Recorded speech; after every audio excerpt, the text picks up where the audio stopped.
Dans cet épisode, j'échange avec Romain Bayeul, trader professionnel, formateur, coach en trading et joueur de poker professionnel.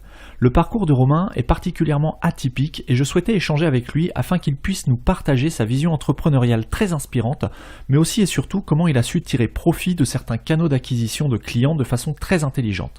Vous verrez notamment comment il a réussi à faire parler de son service dans tous les plus gros médias français, comme la très populaire émission de Cyril Hanouna Touche pas à mon poste, mais aussi sur BFM TV, lemonde.fr, etc., sans contacter un seul service de presse. Vous verrez comment Romain a pu monter de multiples sociétés qui fonctionnent toutes très bien et comment il les a faites progresser jusqu'à générer près d'1 million d'euros de chiffre d'affaires sur l'année 2018.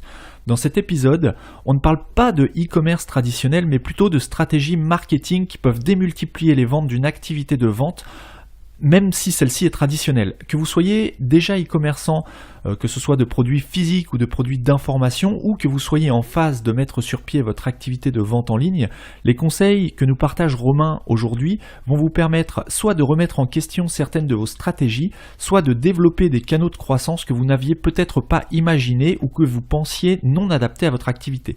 Je vous laisse dès maintenant écouter mon échange avec Romain. Je suis Johan de Marketing 301. Le but de ce podcast est d'aider les e-commerçants à développer leur activité en ligne en leur dévoilant certaines pratiques mises en place par les professionnels du web, qu'il s'agisse d'agences web, de stratégie digitale ou de référencement.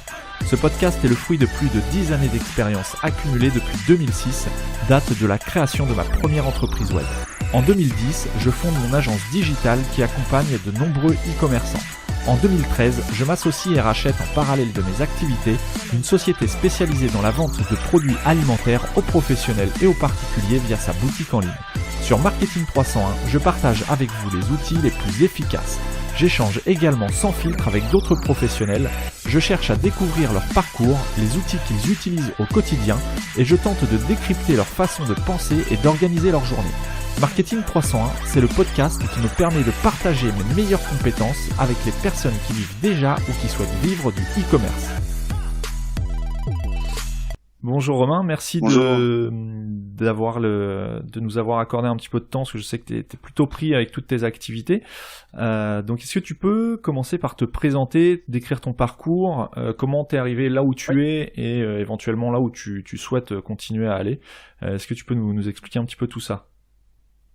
Alors Romain Bayeul, j'ai 31 ans, originaire de Normandie. Je suis aujourd'hui fondateur et trader, fondateur donc du site letradingpourtous.com, qui est un site de formation au trading et d'accompagnement pour les particuliers. Mon parcours, j'ai un parcours un peu atypique. J'ai jamais vraiment étudié la bourse à l'école. J'ai pas fait d'études financières. Moi, j'étais plutôt dans une carrière de commercial. Et puis après, de fil en aiguille, la vie a fait que je me suis retrouvé à travailler avec Stéphane Plaza dans l'immobilier, puis sur le site meilleursagents.com qui recherchait des commerciaux sédentaires, et puis pour une société de bourse qui cherchait un commercial sédentaire. Et de là, je suis tombé amoureux de ce qu'on appelle l'analyse technique, qui est l'étude des graphiques qui permet d'anticiper les mouvements boursiers.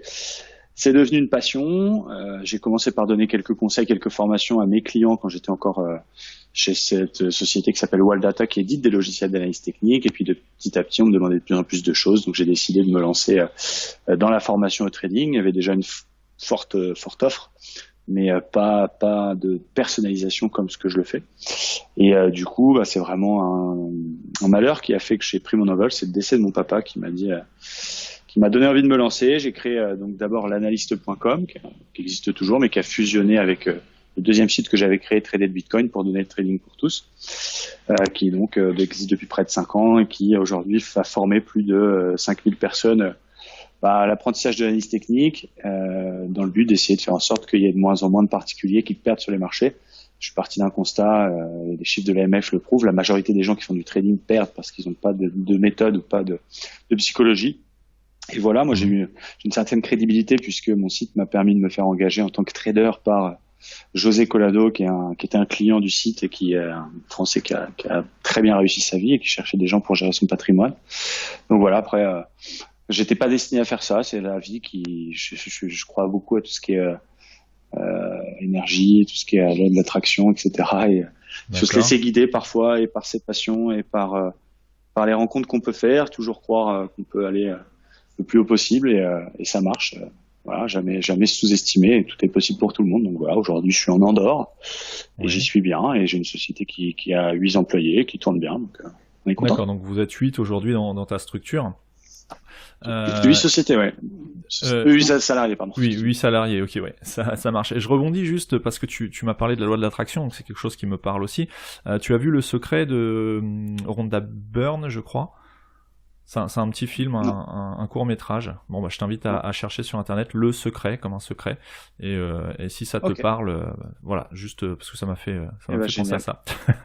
Donc, tu nous as parlé justement de tous tes projets, donc à commencer par l'analyste.com, trader le Bitcoin, le trading pour tous. Donc, on va en parler un petit peu plus dans l'épisode. Mais justement, est-ce que tu peux, même si là tu viens de l'aborder, nous expliquer le concept de l'analyste? Donc, c'est vraiment de la formation au trading, c'est ça? En fait, c'est plus que de la formation, parce qu'aujourd'hui, sur Internet, on trouve beaucoup de choses. Le particulier qui fait du trading un petit peu pour lui, pour compte propre, comme on dit, voilà, il va pas utiliser les mêmes stratégies que les pros en salle de marché. Il va regarder les graphiques, il va essayer de prendre des positions dans le sens de la tendance ou contre la tendance. Et donc, pour ça, les gens qui vont y démarrer vont utiliser donc principalement l'analyse technique. Et c'est vrai que sur Internet, il y a déjà beaucoup de choses. Donc, c'est pas juste une formation pure et un condensé de ce qu'on peut trouver sur le web gratuitement. C'est plus un encadrement dans le sens où je vais faire du trading tous les jours avec eux tous les matins, ce qu'on appelle du trading live, où tous les matins je suis en direct, j'explique mes prises de position, pourquoi je vais acheter ça, pourquoi je vais vendre ci, etc. Le but c'est que les gens ne se sentent pas tout seuls. On a des groupes Telegram, on a une application dans laquelle chacun peut proposer des opportunités. Voilà, c'est plus qu'une formation, c'est une sorte de communauté. C'était plus l'idée de base. Évidemment, il y a une formation à disposition, mais c'est plutôt et c'est ce qui ressort. J'ai fait pas mal de sondages par rapport à mes clients, ce qu'ils préféraient. C'est vraiment le fait de ne pas être tout seul devant l'écran. C'est ça que je voulais proposer, parce que des formations pures, bon, il y en a beaucoup déjà, à tous les prix. Nous, c'est plus vraiment faire en sorte que l'abonné qui est chez nous, il a accès à certaines opportunités, puisque j'envoie mes trades par SMS à mes clients. Mais surtout, il n'est pas tout seul. S'il fait quelque chose de façon autonome, il a acheté une action, il y a un copain qui lui parle d'un titre ou autre, eh bien, il a un analyste à sa disposition, un trader qui peut lui donner son avis, le sortir. Parce que les gens perdent parce qu'ils font des erreurs, et c'est des grosses erreurs qui coûtent cher en bourse. Il y a un adage qui dit qu'il faut laisser courir ses gains et couper ses pertes rapidement, mais les particuliers appliquent tout le contraire. Donc là, le fait d'avoir quelqu'un, ça leur permet d'éviter les grosses pertes, d'éviter déjà les erreurs qui font que majoritairement les gens perdent. Et ensuite, pourquoi pas leur donner accès à des belles opportunités. Alors il y a des phases où je suis très gagnant, des phases où je suis très perdant. Justement sur les crypto-monnaies, on a tous un petit peu subi le crack du Bitcoin, même si on reste extrêmement confiant. Mais voilà, le fait d'avoir une équipe, des coachs avec eux, ça leur permet et d'améliorer leur psychologie et pourquoi pas de faire fructifier leur capital. D'accord, donc tu vends pas simplement de la formation ou de l'information. C'est pas simplement une formation. Voilà, c'est un accompagnement, c'est un vrai partage sur la durée avec une communauté qui se soude. Alors j'imagine que certains s'en vont, d'autres arrivent. C'est vraiment vivant. Ok. C'est quelque chose de vivant. Alors il y a l'esprit de formation. On est obligé de réexpliquer ce que c'est, par exemple, une moyenne mobile ou tel indicateur technique, parce que sur Internet, on ne sait jamais si la personne qui a écrit l'article dit vrai ou pas. Mais voilà, mon point fort, je pense que par contre, la différence, c'est vraiment les sessions de live le matin. C'est devenu un rendez-vous. Moi, ça me plaît parce que j'ai toujours rêvé d'être animateur radio en fond de moi ou télé. Et du coup, j'y trouve aussi mon compte parce que c'est un vrai show le matin et c'est avec ça qu'on fait la différence par rapport à nos confrères. D'accord, bon, tu nous reparleras de tout ça tout à l'heure parce que j'ai justement des questions qui concernent tes routines, mais on en parlera en fin d'épisode. Et comment aujourd'hui tu commercialises ou tu popularises un petit peu l'offre que tu peux proposer notamment sur l'analyste? Quels sont tes canaux d'acquisition pour capter du trafic, des prospects? Est-ce que tu peux nous partager un petit peu les outils que tu utilises? Bien sûr. Si ça te plaît, je peux même raconter un peu la différence entre aujourd'hui et il y a 2-3 ans. Je sais pas si c'est intéressant pour tout le monde. Ah bah complètement, ça permet de voir l'évolution aussi et inspirer certains. J'ai eu la chance donc d'avoir une patronne à l'époque, la boss de World Data, qui m'a laissé monter mon affaire tout en étant salarié chez eux. C'est pas un concurrent, mais c'est exactement le même domaine. C'est comme si tu travaillais chez Coca-Cola et que demain tu lançais un nouveau style de bouteille, par exemple, pour donner un exemple. Oui. Donc j'ai pu acquérir rapidement des clients qui me connaissaient de chez World Data. Donc j'ai eu tout de suite, alors pas 1 million de clients, mais de quoi vivre au moins quand on crée une société, surtout en France.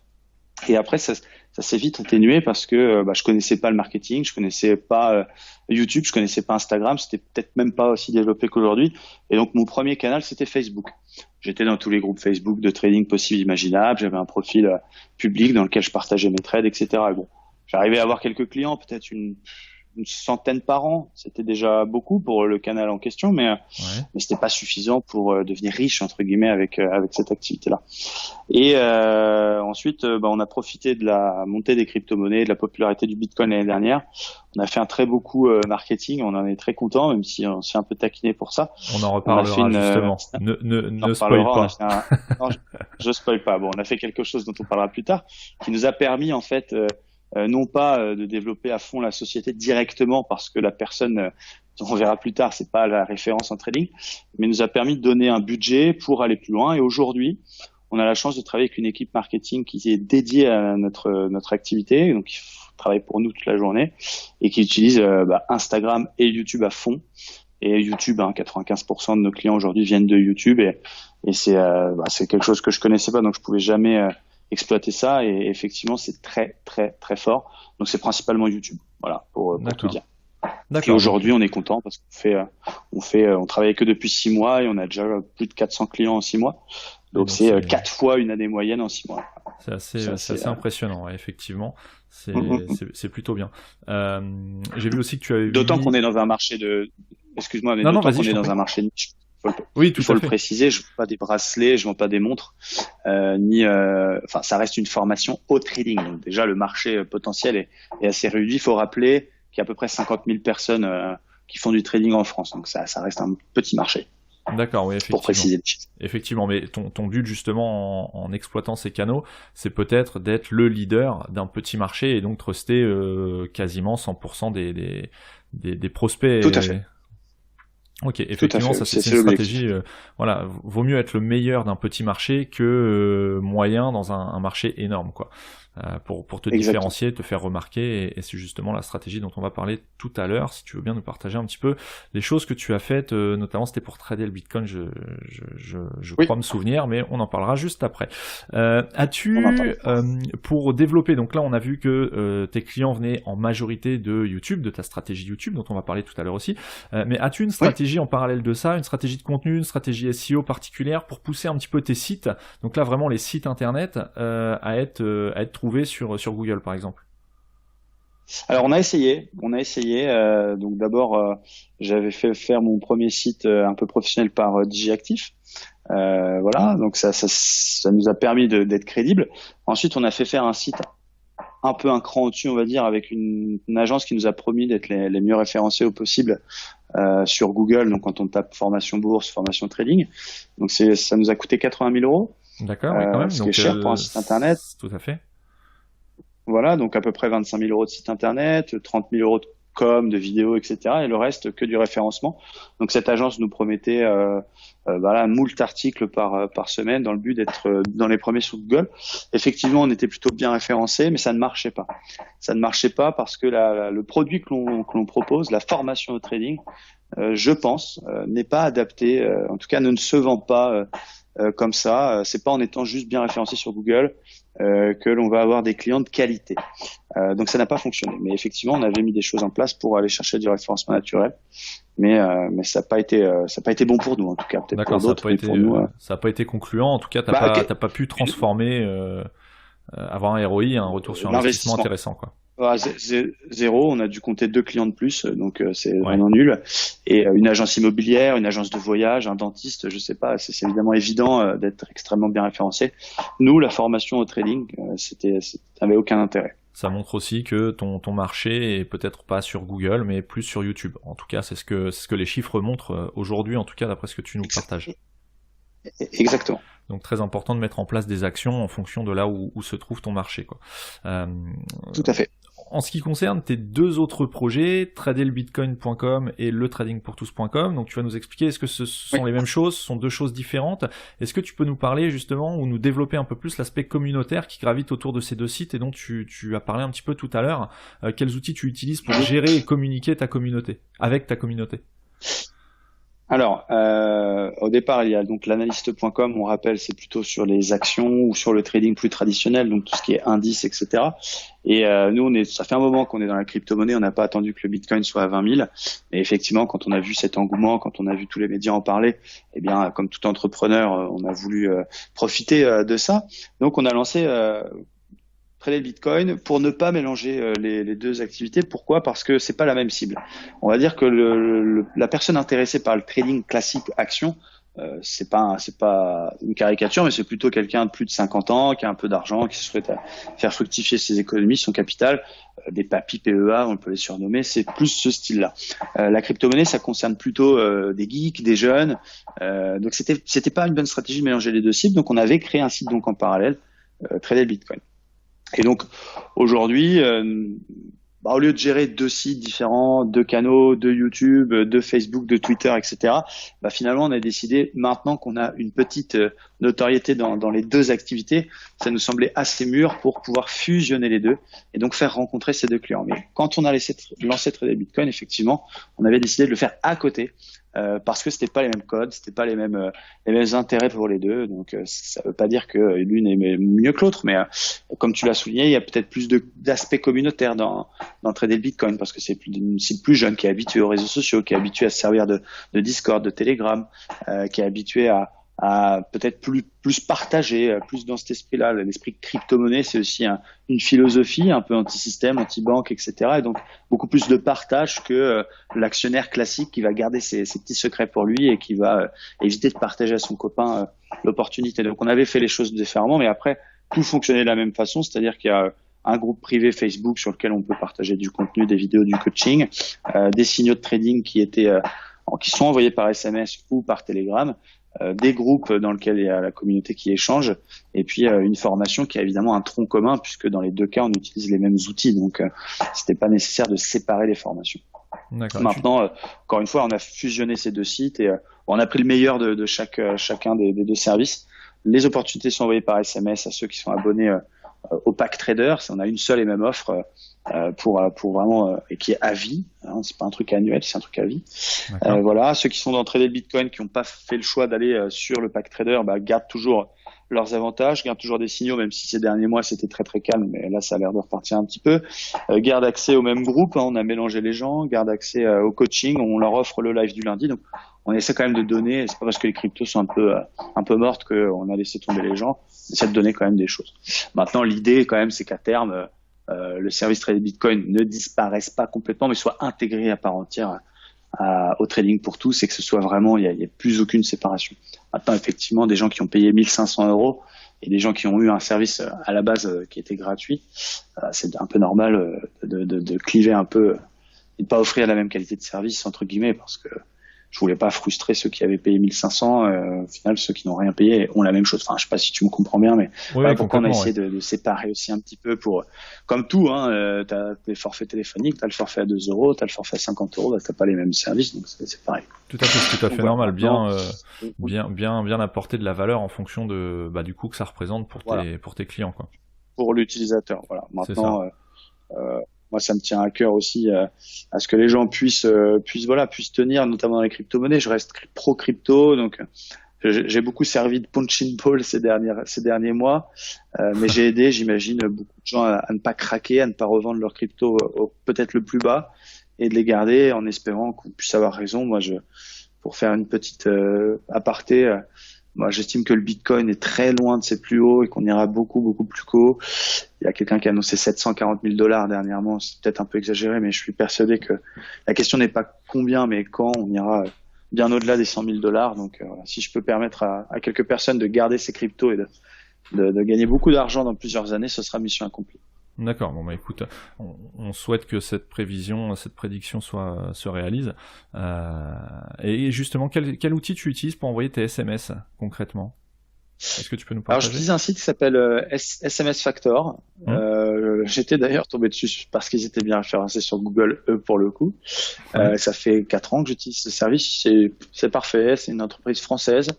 Même si je suis expatrié, je vais quand même toujours privilégier, moi, personnellement, de travailler avec des produits ou des sociétés françaises plutôt qu'étrangères, quand j'ai le choix, bien sûr, si le prix reste cohérent. C'est un super service. Comme toute société technologique, il peut y avoir des pannes, mais il y a toujours quelqu'un qui est là au téléphone, qui vous aide. Le coût, voilà, on est devenu des gros clients, donc on a une reconnaissance fidélité qui est appréciable en tant que client. Je suis très satisfait, donc je n'ai pas envie de changer de service, même si demain on me proposait 10% de moins. Je pense que je resterai chez eux. Je suis très satisfait. SMS Factor, je crois que c'est une société qui est dans le sud de la France, je suis pas sûr. Oui, tout à fait. SMS Factor, Mais j'en ils sont suis assez très content. connus. Ça fait longtemps qu'ils sont là, mais on mettra les liens enfin, je mettrai le lien dans les notes de l'épisode. Et Voilà, justement, donc c'est un gros coup, hein. Un gros coup pour la société parce qu'on pourrait travailler avec des applications mobiles, on pourrait travailler avec des groupes Telegram uniquement qui sont des solutions gratuites. Maintenant, voilà, on est sur un service quand même accessible mais qui reste dans la deuxième, enfin haut de gamme. Donc voilà, on trouve que le SMS est bien parce que certains de nos clients peut-être un petit peu plus âgés auraient peut-être du mal à se servir d'une application ou de Telegram. Voilà, on a fait le choix de garder ça parce que je trouve que c'est cool SMS et surtout ça fait une vraie alerte sur le mobile de la personne. Donc c'est c'est pas mal. relativement Je tiens à le universel. préciser. À partir du moment où on a Exactement. un téléphone portable, on Un peut mobile. recevoir ta communication, quoi. Donc, et quel Voilà. coût ça représente? Tu peux nous partager un petit peu mensuel ou annuel? Ouais, on est à peu près sur à peu près 20 000 euros mensuels. D'accord, Annuel, oui. pardon. 20 Annuel, 000 euros oui. Oui, annuels de parce que oui, SMS. ok. Ok, donc ouais, ça Ouais. permet justement de donner un petit peu enfin de donner des valeurs concrètes par rapport à une communication, Un gros. un choix de canal de communication, mais aussi ce qu'il peut apporter. C'est-à-dire que là, tu es sûr de toucher 100% de tes utilisateurs à partir du moment où ils ont un mobile, alors qu'effectivement tout le monde n'est pas forcément familier avec le téléchargement d'applications un petit peu tech comme Telegram, qui chiffre, si je me trompe pas, ou qui crypte les informations. C'est la petite particularité de Ouais. cette application-là. C'est ça. Il y a eu justement quand il y a eu le boom des cryptos, il y a eu énormément de groupes de trading qui sont sortis de terre. Tous passent par Telegram parce que c'est gratuit. Mais effectivement, moi, ce qui compte, c'est que l'utilisateur au final ait l'information. Et voilà, j'avais eu pas mal de retours, voilà, surtout les plus âgés qui voilà, Telegram, j'ai du mal, machin, ils savaient pas trop s'en servir. Donc on le garde Telegram pour le chat et les groupes d'échange, mais pour l'info, voilà, c'est le SMS, comme tu l'as dit, c'est 100% de délivrabilité. Et je sais pas si ça se dit comme ça. Et en tout Oui, cas, oui, voilà, c'est ça, pour ouais. l'instant, ça marche bien. Délivrabilité. Ok, bon. Et j'ai vu que tu organisais souvent des concours. Est-ce que tu peux nous dire Oui. à quel niveau ça entre dans le cadre de ta stratégie d'entreprise?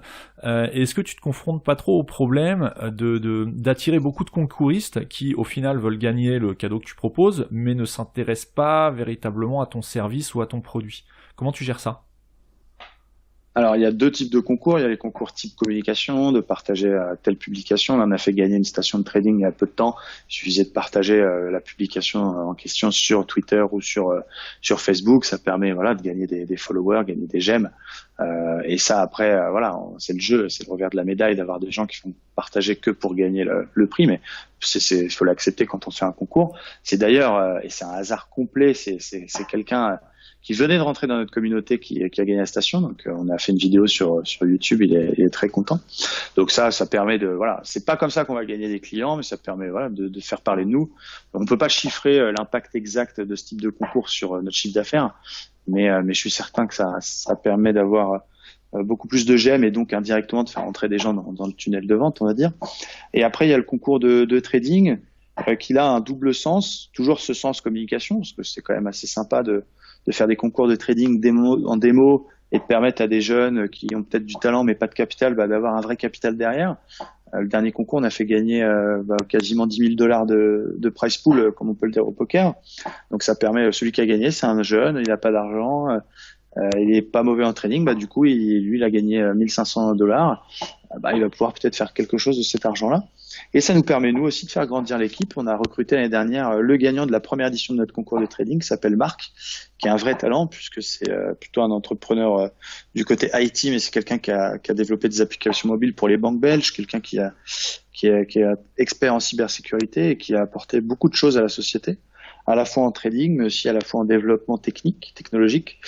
Donc voilà, c'est grâce à ce concours qu'on est tombé sur Marc. Donc Ouais, ça donc le permet à la société de se concours, développer avec de belles rencontres. Voilà. c'est ça, c'est pas Le uniquement pour concours, gagner du follower, quoi. C'est aussi pour développer la société. Et c'est intéressant de savoir que, en partie, tu opères ton recrutement à l'aide des concours. En tout cas, dans le cas de Marc. exactement.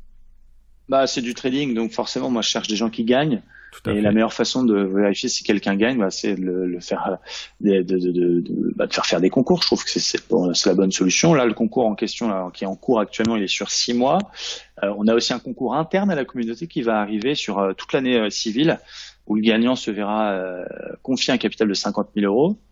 Donc c'est plutôt pas mal là aussi dans le but de permettre à un talent qui n'aurait pas un capital suffisant pour vivre du trading, de pouvoir vivre de sa passion. Moi, ça me tient à cœur. Encore une fois, on parle d'énergie, on parle de mindset, on parle de l'attraction, ce genre de choses.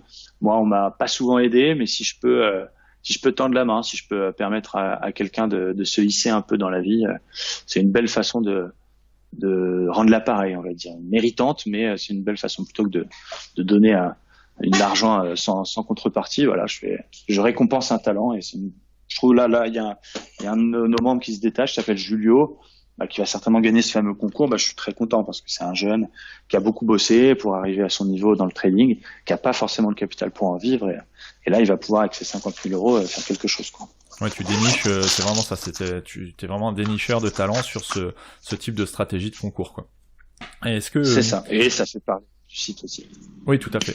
Et est-ce que justement, donc, mis à part l'aspect recrutement des concours que tu organises, tu nous dis que ça te permet aussi de développer ton nombre de followers, notamment sur Twitter. Est-ce que tu arrives, ou est-ce que tu calcules ensuite par rapport au coût du cadeau? Donc la station de trading, c'est une station aux alentours de 3 000 euros, je crois, quelque chose comme ça. C'est ça, à peu près, c'est ça. Est-ce que tu calcules ton coût d'acquisition de followers, justement, et que fais-tu de cette masse de followers que tu as acquise? Est-ce que tu t'en sers pour crédibiliser encore plus ou populariser encore plus ta marque, ou quelle est la stratégie derrière, si tu peux nous partager? La stratégie, c'est pas effectivement juste d'avoir des j'aime, c'est quand même plutôt d'avoir une vague de followers, même s'il y a des concouristes plus ou moins qualifiés, puisque c'est quand même des gens qui globalement vont participer au concours, donc qui sont susceptibles derrière aussi de devenir clients. La stratégie était assez simple, c'était l'équipe suisse qui a mis ça en place, ceux qui travaillent avec nous pour le marketing. Tous les participants du concours avaient une remise sur notre pack trader, en leur disant que effectivement ils pouvaient s'appuyer aussi, c'était autorisé dans le concours, de s'appuyer sur notre niveau, sur nos connaissances et sur nos opportunités SMS. Pourquoi pas pour gagner le concours, parce que même celui qui va être engagé avec nous plus tard peut s'appuyer sur moi au bureau pour gagner de l'argent sur son compte. Donc on a permis ça et ça a plutôt bien fonctionné, puisque même si on a payé une station un peu moins de 3 000 hors taxe, ça doit être 2 800 je crois, effectivement il y a eu des gens qui en ont profité pour s'équiper du pack trader, ou pour être meilleurs dans le concours, mais aussi simplement pour profiter de cette remise qui a été offerte à tous les participants. Donc finalement la station de trading n'était qu'un détail par rapport à ce que ça a pu nous rapporter, mais voilà, ça nous a permis de mettre ça en place. Ok. Alors justement, est-ce que tu peux nous expliquer ce dont on a parlé brièvement tout à l'heure, de la stratégie que tu as mis en place, je sais plus si c'était en 2018 ou fin 2017, qui consiste notamment à te permettre de citer aujourd'hui des magazines de référence sur le site tradelbitcoin.com. T'as mis en place une opération de communication qui était assez couillue, si on peut dire ça comme ça. Et est-ce que tu as vas-y, je te laisse nous expliquer un petit peu ce que tu as fait concrètement, comment ça s'est passé, comment tu as géré l'après campagne de communication. À toi de nous expliquer tout ça. Eh bien, le modèle Trader le Bitcoin était simple. C'était un service offert à condition d'ouvrir un compte chez le broker avec lequel on peut travailler, qui s'appelle eToro. C'est pas caché de dire que il y a de l'affiliation dans ce milieu. C'est partout, même demain Tupperware c'est pas nous qui avons inventé l'affiliation, mais il y a un système d'affiliation qui faisait que l'utilisateur ouvrait un compte chez eToro. Nous, on est rémunéré par eToro pour une ouverture de compte, et en échange, on offrait ce service trader le Bitcoin. Donc, l'utilisateur, lui, a besoin d'un courtier dans tous les cas pour opérer, donc il est chez l'un ou chez l'autre, peu importe. Nous, ça nous permettait d'avoir un autre modèle qu'une vente pure d'abonnement. Entre guillemets, c'était un modèle 50-50, quoi. C'était gagnant pour tout le monde. Mais il nous fallait quelque chose pour un peu lancer vraiment de façon nationale le service. Et donc, on cherchait un moyen de faire parler de nous. Donc, si on faisait des analyses Bitcoin, des vidéos YouTube, c'était fait, refait, il y en avait des milliers à ce moment-là sur les crypto-monnaies.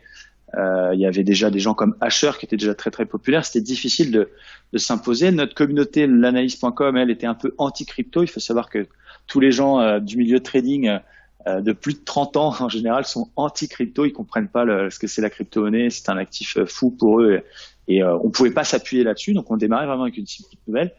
Et donc on a eu l'idée d'aller chercher la gentille et jolie Nabila, qui a fait un snap fin décembre 2017 en disant que voilà, à ses followers, en disant, non pas en invitant à acheter des bitcoins, ce qui c'était pas le cas, mais en disant si vous êtes intéressé par la crypto-monnaie, on en parle beaucoup en ce moment, eh bien je connais Romain et Marc qui sont des gens sérieux, n'hésitez pas à aller les voir.